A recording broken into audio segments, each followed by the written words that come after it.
El contingut d'un curs s'organitza en seccions o temes.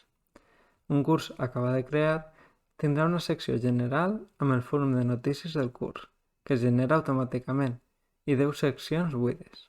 Cada element del curs apareix amb una icona representativa del tipus de contingut i un nom que enllaça a l'element. Per incloure nous continguts, primer cal activar l'edició. Quan ho feu, l'aspecte de la pàgina principal del curs varia un poc.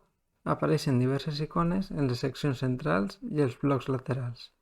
Un enllaç d'edició a la dreta de cada contingut prèviament incorporat i un enllaç per afegir una nova activitat o recurs en cada secció. Podeu afegir al curs, a grans trets, dos tipus de continguts: recursos i activitats. Els recursos són els materials docents, formatius o informatius que proporcioneu a l'alumnat, fitxers, enllaços web o contingut que creeu directament en el curs.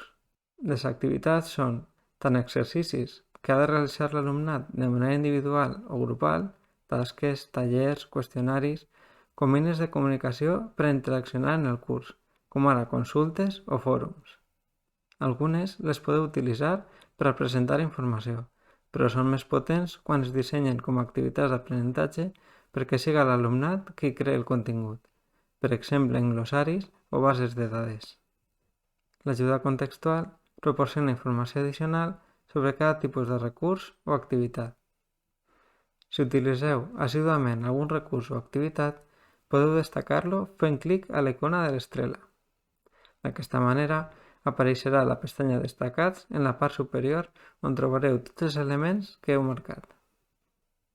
Una altra forma d'accedir als recursos o les activitats ràpidament és utilitzar el cercador. Una vegada seleccionat el recurs o activitat que voleu afegir a la secció, s'obrirà la pàgina de configuració que haureu d'omplir.